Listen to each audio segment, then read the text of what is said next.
तो चलिए बेटे, आज इस वीडियो के अंदर ना हम प्रॉब्लम नंबर 20 को सॉल्व करने जा रहे हैं बेटे, वेव ऑप्टिक्स की। बेटे क्वेश्चन कुछ ऐसा है कि हमारे पास YDSC सेटअप था। शुरू शुरू में राज्य इसको हवा में रखा है और एक ऐसा खास पॉइंट P आया जहां पर 10th मैक्सिमा बन रहा था, जैसे कि आप देख पा रहे हो। बेटे बोला गया अगर 10th मैक्सिमा पर इंटेंसिटी I0 थी, आप क्या करिए, इस पूरे सेटअप को पानी में डाल दीजिए। पानी में डालने पर आप ये बताइए सेम पॉइंट P पर इंटेंसिटी क्या होगी। तो बेटे देखिए, पानी में डालेंगे तो उससे ना फ्रिंज विड्थ कम होती है। मैं मान के चलता हूँ आपको इतनी बात पता है। मैं यहाँ पे ना आफ्टर और बिफोर का केस लिख रहा हूँ। आई होप आपको समझ आ जाए, ये आफ्टर वाला केस, ये बिफोर वाला। देखो बेटे, पॉइंट P की हाइट तो सेम ही रहेगी। आप अगर YDSC जानते हैं तो आपको शायद ये भी समझ होगी। तो y की वैल्यू बेटे शायद delta x capital D by small d आती।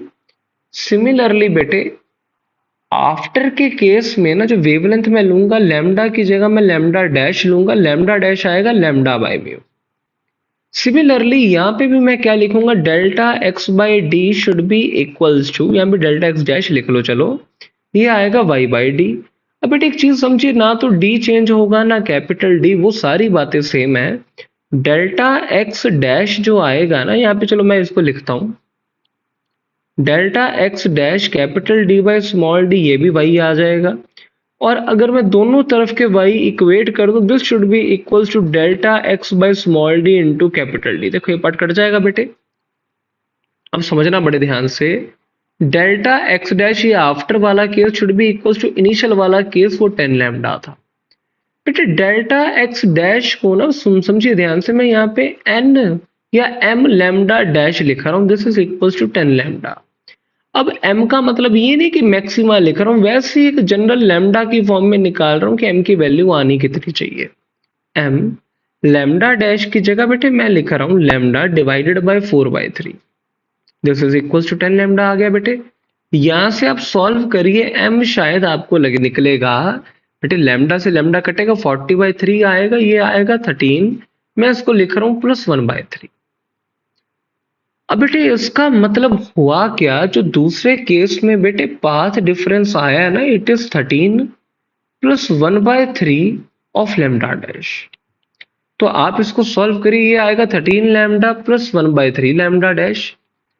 अब बेटे अगर मैं पाथ डिफरेंस की से फेज डिफरेंस निकाल लूं, ये कितना आएगा, 2 pi by lambda dash into delta x.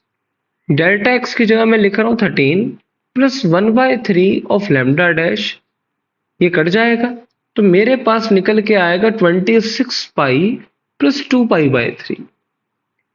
और बेटे अब आप एक चीज समझिए, अगर मुझे इंटेंसिटी निकालनी, मेंशन भी किया है कि चाहे मैंने पानी में डाल दिया, उससे इंटेंसिटी को कोई फर्क नहीं पड़ा। तो जो इंटेंसिटी आएगी उसको मैं क्या लिख रहा था, I0 into cos square 5/2।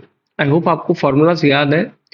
I0 तो एज इट इज लिखते हैं कॉस स्क्वायर 5/2 की जगह मैं लिखूंगा 26 पाई प्लस 2 पाई/3 होल डिवाइडेड बाई 2, ठीक है ना।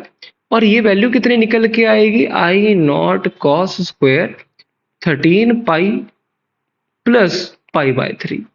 आप इसको सॉल्व करिए, शायद ये मुझे लगता है I0/4 आ रहा है। तो इसका मतलब पानी के अंदर डालने के बाद जो इंटेंसिटी बची है बेटे, वो इनिशियल इंटेंसिटी जो कि I0 थी उसकी 1/4 रह चुकी है। तो आंसर मेरे पास आएगा बेटे 1/4। जो इंटेंसिटी थी वो 1/4 हो गई ओरिजिनल की। आई होप बेटे आप सभी को ये क्वेश्चन समझ आया है। अगर इसमें बेटे कोई भी डाउट हो ना, तो प्लीज नीचे दे कमेंट सेक्शन में जरूर बताएं। Thanks for watching.